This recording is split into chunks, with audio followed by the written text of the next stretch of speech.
Good morning, morning, morning. Happy Friday, December 20th. Eternal shift, new life. Every day's a new start. And I love new starts. I love when every day starts out beautiful. I was able to let Snickers out because it wasn't so cold that she couldn't go out, but she got out for a little bit. Um, I slept good last night. Um, the area where the tooth was pulled didn't hurt during the night, so that's a good thing. I did have a little leakage, but that's okay. Basically, it's my mouth is my mouth. Okay, so I'm able to talk better today. I don't have this big old fat lip over here. So, become a better you with these 12 Buddhist habits. I listened to this morning and it just really resonated with me.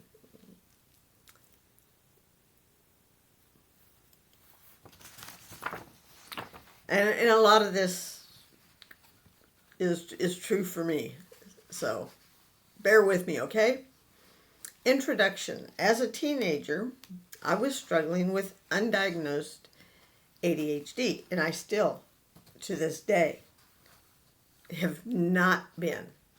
But when I look at the symptoms, the causes, causation, I believe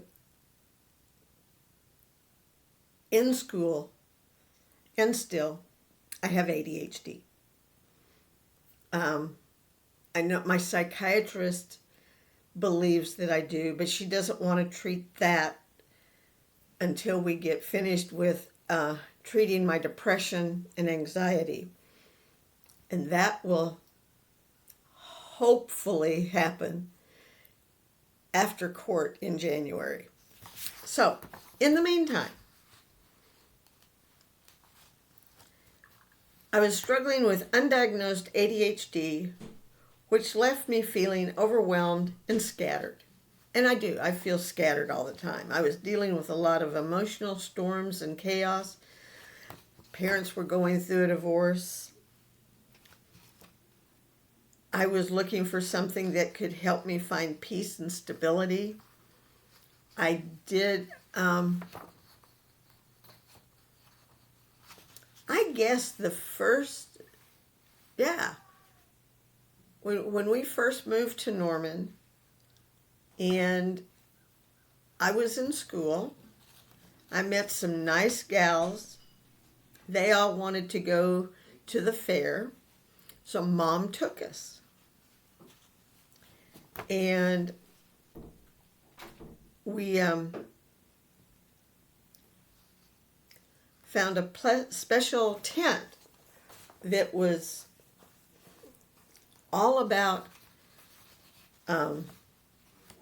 meditation, finding peace. So we went and sat in there and listened to the Maharaji. I was very interested in it.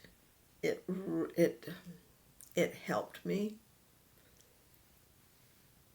In that moment, it helped me. I tried to use it in my daily life after we went to the fair.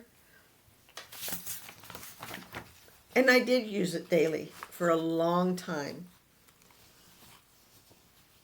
until I guess I felt like I didn't need it anymore. But I now know that you need it every single day of your life.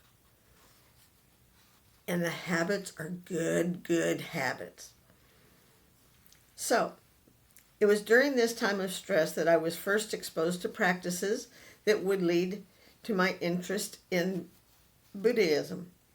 First through the Japanese martial art of karate, and then through the meditation practice that helped calm me down when I needed it. And that's what I used, the meditation practice. But I didn't feel like I was meditating correctly. But I have found out that I was. I didn't do martial arts, but my brother did. And so I would watch him and study what he does.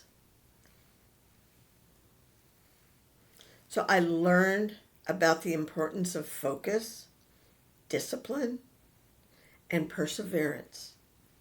I also found that the physical exercise helped me manage my ADHD, because he and I would do exercises at home. We couldn't afford both of us to be in doing karate or anything like that. So he would do his, and then I would work off of what he learned.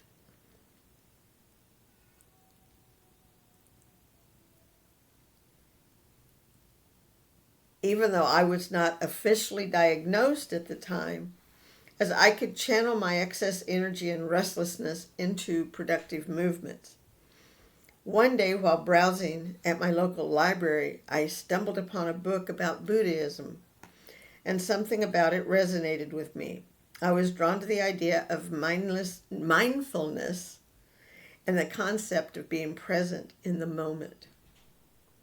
It felt like a way to anchor myself and find some stability amidst the chaos of my life at the time. I began reading more about Buddhism and found that the teachings and practices spoke to me in a profound way. As I learned more about the Four Noble Truths, the Eightfold Path, and other key concepts,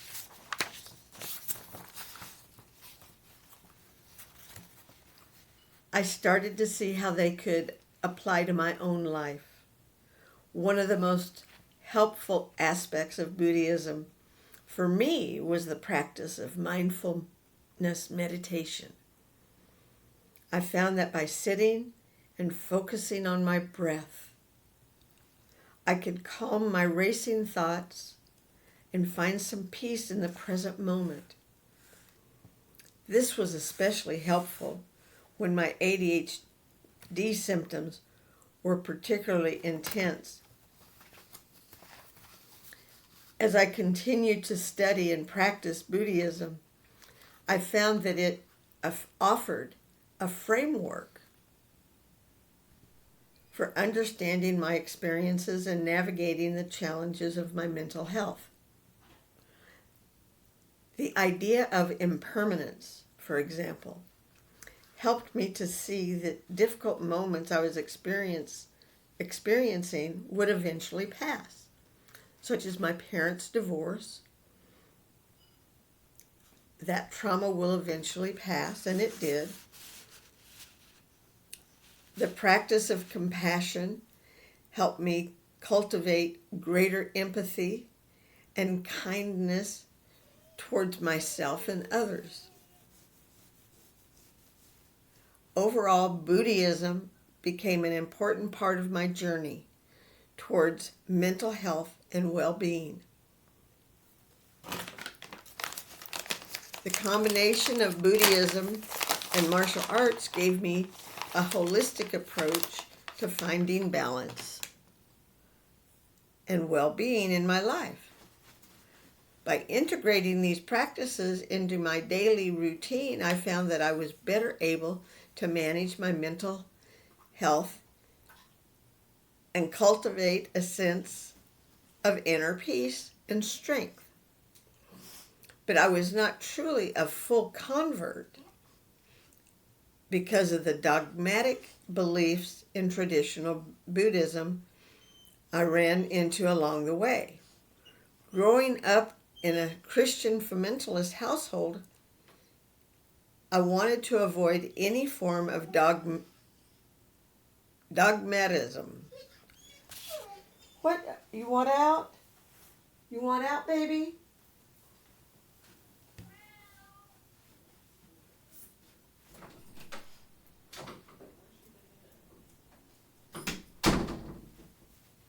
wanted to be out there with her brother.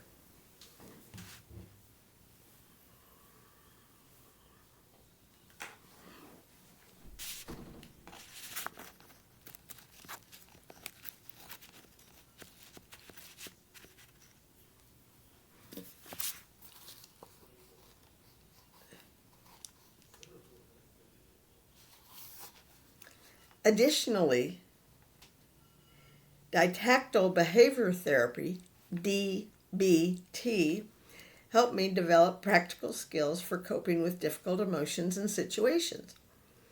For example, I learned how to use mindfulness to observe and describe my emotions without becoming overwhelmed by them.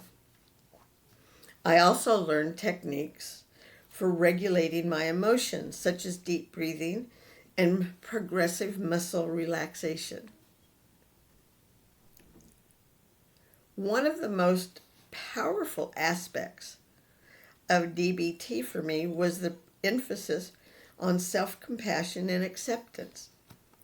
Through the practice of radical acceptance, I learned to acknowledge and accept the reality of difficult situations without judgment or resistance. This helped me move past the cycle of self-blame and negative self-talk that had been holding me back for years. Let me see if she wants back in just a minute. Be right back. As I continued my work with my therapist and integrated the principles of DBT into my daily life, I found that my mental health began to improve in ways I had never thought possible. I was able to manage my emotions more effectively, communicate more clearly and assertively, and develop stronger relationships with the people around me.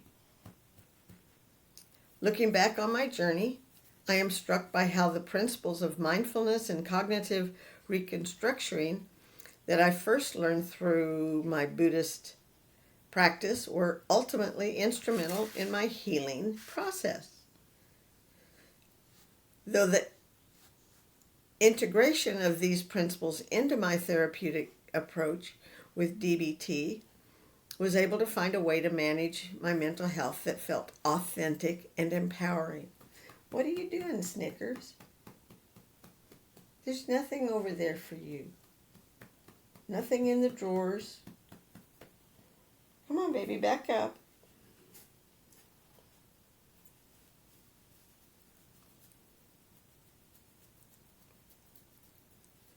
Secular Buddhism and the 12-step recovery programs. As I continued my journey toward mental health and well-being, I was introduced to the 12 steps and traditions of AA. While I found the support and community of AA to be helpful, I struggled with the dogmatism and religiosity that can sometimes be present in a 12-step programs. It was around this time that I began to explore the concept of secular Buddhism. As I learned more about this approach to Buddhism, I saw that it offered a way to integrate the principles of mindfulness and compassion into a more flexible and inclusive framework. Inspired by my experiences with AA, I began to think about how secular Buddhism could be approached in a similar way, with an emphasis on community support and personal growth. A lot of the 12-step programs over the years have become secular in order to help individuals from different backgrounds and belief systems recover from addictions. So this is how I would approach teaching and instructing the basics of secular Buddhism to those who never had any exposure to any form of Buddhism or Eastern Asian philosophy or religion at all. first, let's set up the 12 steps of secular Buddhism as a teaching mechanism that includes the basics of Buddhism. The steps are as follows.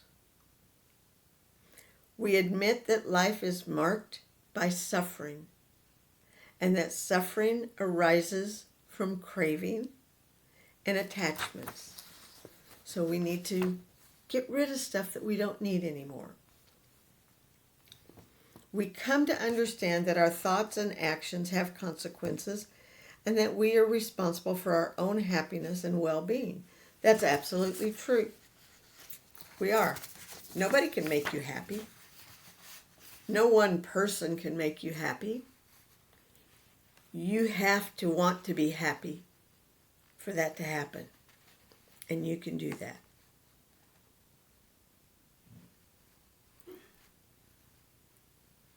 We have to let go of what we don't need anymore and keep what keeps us happy. We come to understand that our thoughts and actions have consequences, absolutely. And that we are responsible for our own happiness and well-being, absolutely. You can only make yourself happy. Fred across the street can't make you happy. Joni across the street can't. You have to make yourself happy. Only you can do that. We commit to practicing mindfulness, being present in the moment, absolutely, and cultivating a deep awareness of ourselves and our surroundings. Absolutely. We have to take care of what's around us.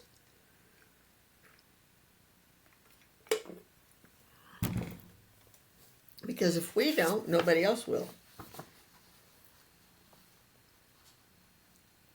We undertake a moral inventory of ourselves, acknowledge our strengths and our weaknesses, striving to live with integrity and compassion. We admit to ourselves and to others the nature of our flaws and mistakes, and we seek to make amends where possible.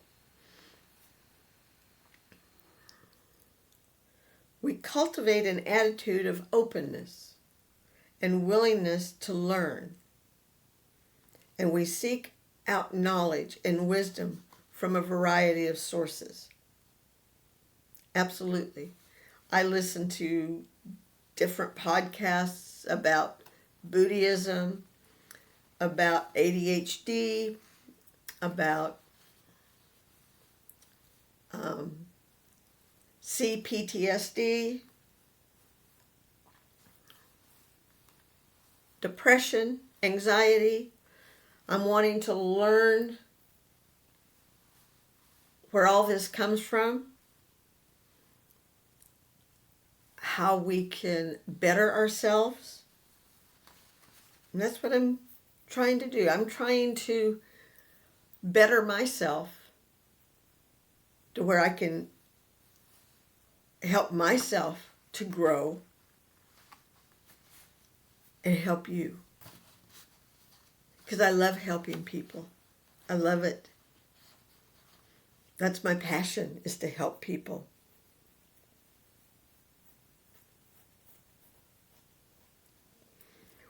Excuse me. We commit to living with intention and purpose, setting clear goals, and working towards them with diligence and perseverance.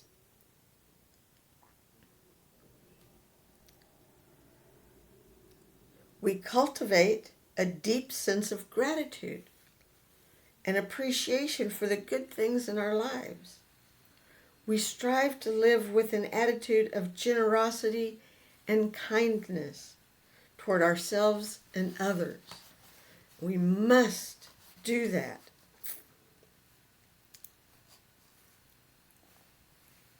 We must commit to generosity and kindness, gratitude. We have to. We commit to being of service to others. recognizing that our own happiness is intertwined with the happiness of those around us. Absolutely. Nothing makes me feel better than to make my mother happy, make my son happy, make my animals happy. I love it. We continue to practice mindfulness and self-awareness, recognizing that personal growth and development are ongoing processes.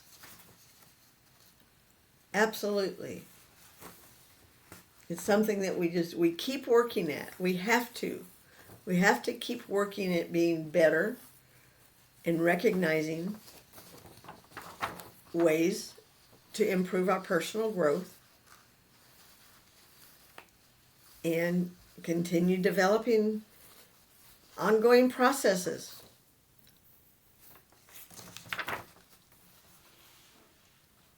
We cultivate a deep sense of compassion and empathy towards ourselves and others, recognizing our shared humanity and interconnectedness. And we are interconnected so much, whether it is, you never know who you're going to run into that you have not seen in years.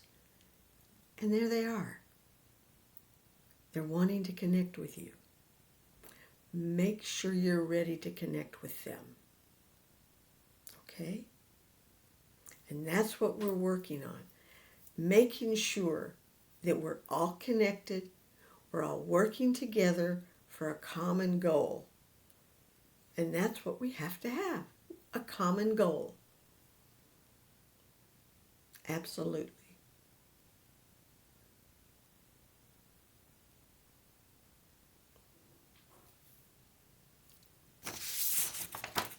These 12 systematic steps are based on the basic teachings of Buddhism, including the Four Noble Truths, the Eightfold Path, and other key concepts. However, they are presented in a secular way without the religious or dogmatic elements that can sometimes be presented in traditional Buddhist teachings. By approaching Buddhism in this way, we can draw upon the insights and wisdom of this ancient tradition while also integrating modern physiological and scientific approaches to mental health and wellness. We have to work at this. This isn't something that is just going to happen. You're not going to just automatically make yourself better. You have to work at it. And that's something that we all can do. We can all work at it. We can all be mindful of what we're doing. Like I'm being very mindful of these staples that I'm putting into this stapler so I can staple my papers together. And mindfulness is so easy. You just think about what you're doing and how to put it together, and you just do it. And it's done. And you're happy, I'm happy, we're all happy. We have to be mindful of what we're doing. Mindful in paying your bills, mindful in keeping your place clean, your home clean. And we must always remember that cleanliness is next to godliness. I keep having to remind my mother of that because she does not like bathing. But that's okay. We've worked through that. We've figured a way through that. And she's working on her mindfulness now. And I'm working on mine. And my son is working on his. We're all working together to be a cohesive family that gets along. And that's what I want for you, and you, and you, and you, and you, and you, and you, and you, and you. So, peace and love. Please be mindful, be kind. Remember to like, comment, share, subscribe.